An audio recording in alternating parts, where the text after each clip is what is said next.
Barakatah Yahweh, Barakatah Yahweh Shai, Barakatah Yahweh, Barakatah Yahweh Shai. All praise to Yahweh, Bahashem Yahweh Shai, Bahashem Rikah Kadash. Yahweh in the name of the Heavenly Father, Yahweh Shai in the name of His only begotten Son, who they ignorantly call Jesus Christ. Rikah Kadash is in the name of the Holy Spirit.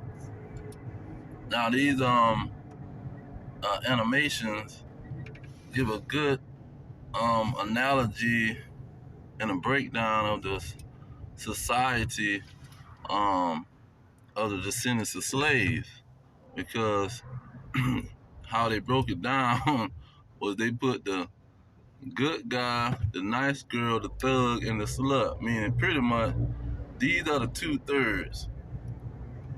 This is an example of the 2/3. And starting with the so-called good guy, just the simple-minded Negro that's worshiping a freaking woman, not understanding that this so-called nice girl that he trying to go after is the same as the slut. You see, they got the same mentality. And then you got the thug, he just straight up 2/3. You know, he don't give a damn. He doing all kind of craziness, um, risking his life and risking all of the people around him lives and doing all kind of ignorant mess. And then the slut, she just all out prostitute, wicked, do whatever for some money, sell your soul. But see, these two, first to the good girl and the nice girl. See, and nice just means foolish and stupid. See, they acting like they different than somebody else when they just being hypocrites. See, he a hypocrite because he lying and he don't even know he don't supposed to be worshiping a freaking woman. She supposed to be trying to join on to you because you are honorable and respectable man that's gonna tell the truth and don't lie to her and play games. Now I want to start with this good guy and focus on the nice girl that says what she's saying. He's so masculine, I want him. Why is she looking at the thug and saying he's so masculine? And this is what the so-called good guy and one that's worshiping the woman, this is what he don't understand. And the Lord teaches us this, or taught us this from the beginning. That's why he said we got to go into the word and meditate. So let's go into the word. Now the foundation of the scriptures is Abraham. He's the foundation of the scriptures. He is who the promise went to, and then it goes into his children after him. So this is what is commanded of his children, his men that's coming up after him. It says, for I know him, talking about Abraham. So this is the Lord speaking to Abraham. Verse 17 says, and the Lord said, okay. So verse 19 it says, for I know him, that he will command his children and his household after him. Now, this is the foundation. See, he's going to command his household. That means the children and that woman. See, he's going to command that woman. He's not going to be following the woman and worshiping her and seeing what she want him to do. When you go into Genesis 3:16,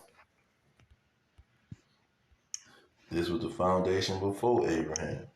It said, unto the woman he said, I will greatly multiply your sorrow and your conception. In sorrow you shall bring forth children, and your desire shall be to your husband, and he shall rule over you.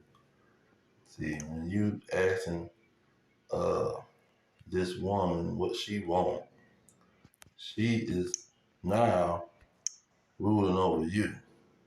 And you trying to go to her to set a foundation of what should be going on, what you want. See, what will make you happy. This is the mindset of the simpleton, with who they call a nice guy and a good guy. And this is what he's dealing with. When you go into Isaiah 3:12, it says, as for my people, children are their oppressors, and women rule over them. So the thugs, they end up being the oppressors, because now you got emotional men. And these emotional men are having a so-called toxic masculinity.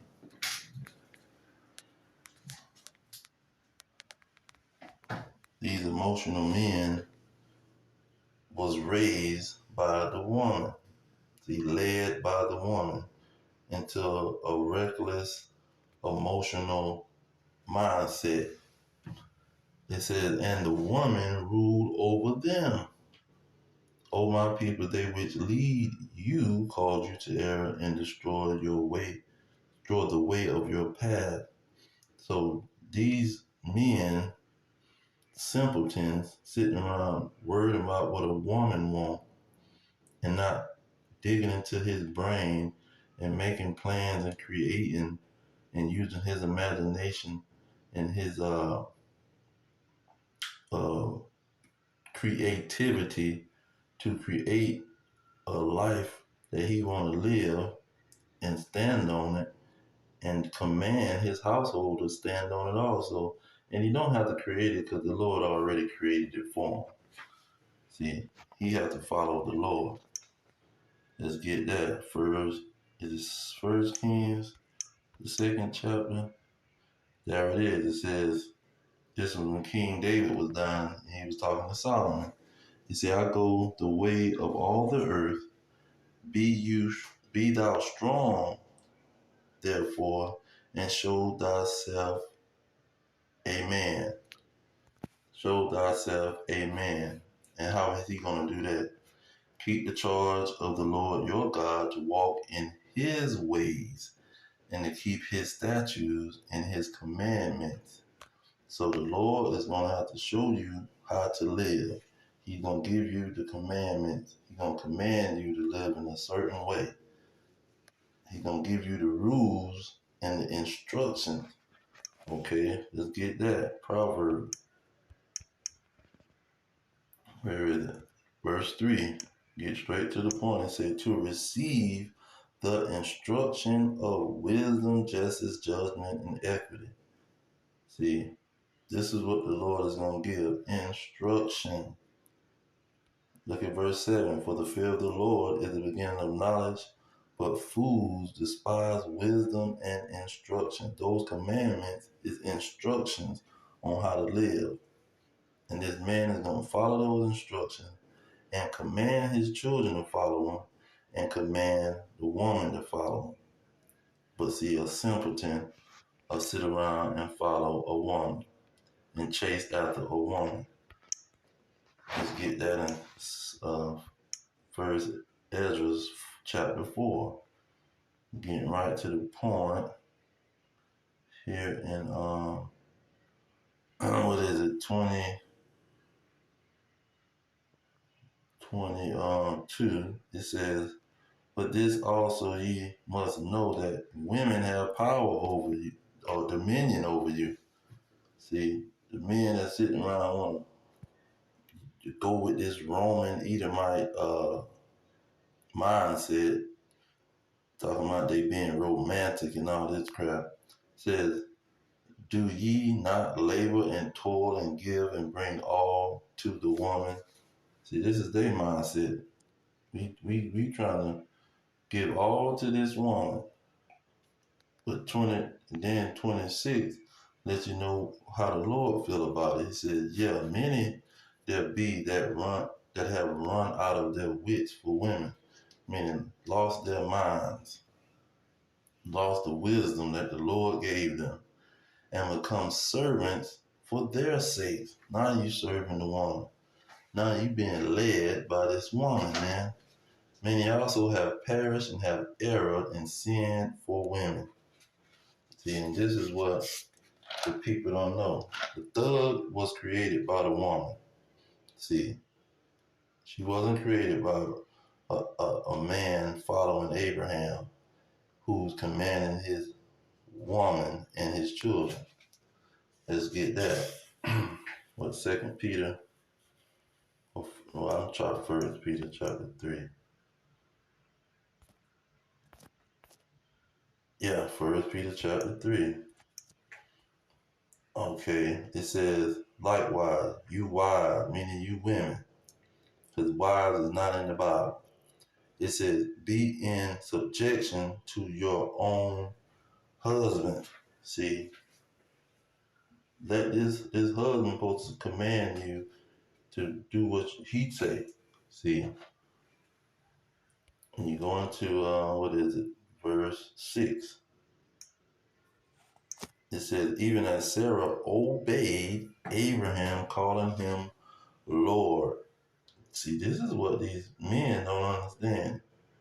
This is a commandment from the Lord onto Abraham and onto his children, that you have to rule over this woman and she have to obey you. You don't, once you go to worry about what she wants and saying, oh, what you want, and you asking her guidance, you asking her for guidance. Guide me to where we need to go. What you want to do? See what they keep doing? What you want to do, baby? Guide me on your path. See, she supposed to be asking you where we going, what we doing. See, not you asking her. Now, there's another one. Now we know, I think it's Amos 7:17, that the Lord done put the curses on us, so we gonna have a hard time in this captivity. It says, therefore, verse 17, therefore thus saith the Lord, your women shall be an harlot in the city, and your sons and your daughters shall fall by the sword, and your land shall be divided by line, and you shall die in a polluted land, and Israel shall surely go into captivity forth of his land. Okay, so this is what happened to the Israelites. We got to deal with that curse. Deuteronomy 28. And what is it? 50. Let's see, 54 down. Say, so that the man that is tender among you and very delicate, his eye shall be evil towards his brother and towards his wife of his bosom. So being evil to her is being a simp, not leading her and guiding her on the right path. And see, like the Africans say, is it by force? See, you ain't got to force the situation. You just got to command the situation. Let's get 56. It says, the tender and delicate woman among you, which would not venture to set the sole of her foot upon the ground for delicateness and tenderness, her eye shall be evil towards the husband of her bosom and towards her son and towards her daughter. Now, when she is out of line, what did the Most High say? Where is it? Is it 25? Let's try that. Yep, 25, 26. Says, if she go not as you would have her, cut her off from your flesh and give her a bill of divorce and let her go. See, this is what these people not understanding. When you was ready to cut her off, see, that's when the mindset you got to have at all times. You ready to cut her behind off. You're not dealing with no disobedience. You're not dealing with no uh, rebelliousness.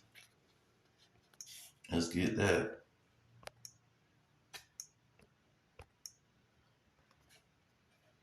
It says a foolish woman is clamorous, meaning loud. See, you're not dealing with all that loudness. She is simple and know nothing. See, if she moving like that, you already know it's time to let her know you finna get cut off. And you got to have consequences and repercussions. Let me get that, a scorner. See, when these women become scorners, what are you supposed to do?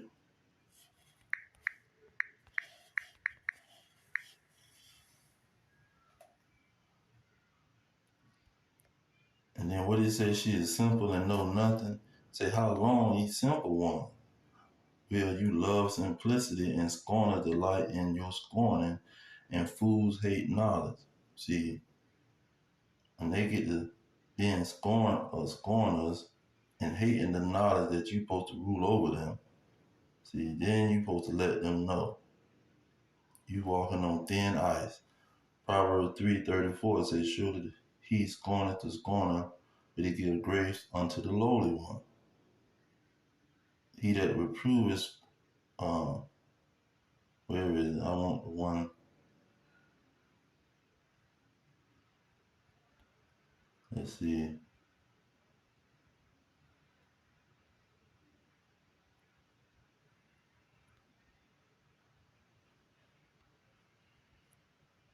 There it is, 19.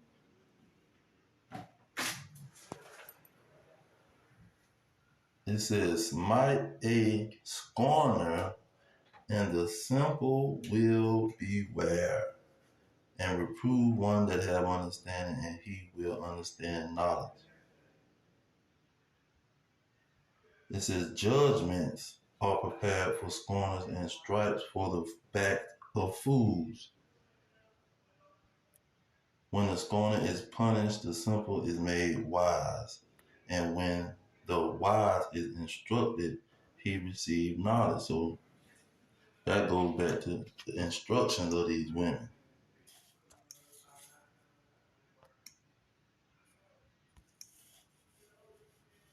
It says, where is it?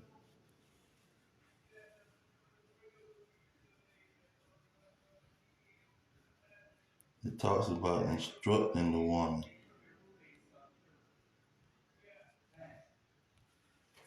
Um, let's see. I think it's 26. Because it talks about a silent. There it is, 14. It say, a silent and loving woman is a gift of the Lord, and there is nothing so much worth as a mind well instructed. See, when you that scorner is instructed, they're not gonna have they're not gonna be like loud. Let's go back to Proverbs and say, when the scorner is punished, how are you gonna punish the scorner? See, you're gonna have to have some kind of punishment. And then it says, the simple is made wise. When they punish, this is how you make them wise. You got to have some kind of punishment. You just can't say, oh, they scorning and I'm going to not do nothing. I'm going to let her calm down and all this type of stuff. It says, when the wise is instructed, he receives knowledge. So you got to have punishment and instruction. But that's what it says.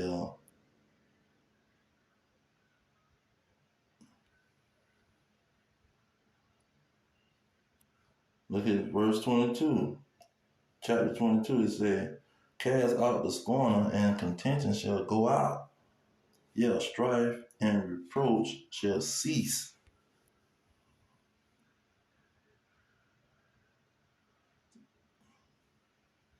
So this is how some of the things that these men don't understand how to deal with these women. Because at the end of the day, they are scorners. The loud and foolish women are scorners. And you got to deal with them in a certain way. And you got to reprove them. And you really just got to have a punishment to show them what's going on, and then instructions along with the punishment. And that can be in all kind of ways, and because it's different situations for different people and different relationships, but there's got to be some form of punishment and then instruction to um, make them wise. And that's why I say the men supposed to rule over the woman, meaning control her, give her guidance, push her in the way that he won't. Let's go back to 25. Look what it say. If she go not as you would have her. So you got to be telling her where to go. You ain't telling her where to go and instructing her. And when she not going on that path, letting her know it's unacceptable. What is you doing? And this is what these men don't understand.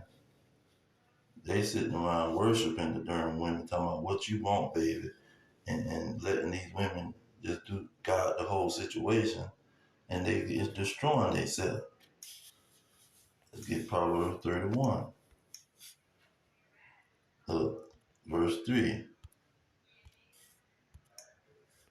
It said, give not your strength unto women, nor your ways to that which destroy kings. See, they giving all their strength to pleasing this woman, and they destroying themselves. They following her and letting her lead them, and they destroying themselves. This is what it's talking about. They trying to so-called spoil her and give her anything she want. All this, listening to that stupid R&B music, and they becoming simple, a simpleton. Cause they supposed to be the so-called good men, but they simpletons, man. They don't know they're supposed to be a dictator, a ruler, a king, a governor, a boss. This is a commandment of the Lord. I'm gonna leave it there. All praises to Yahweh, Hashem, Yahweh Shai, Hashem, Kakadash, double honors to the elders pushing the truth. Peace to the elect worldwide. Our kingdom is at hand. Shalom.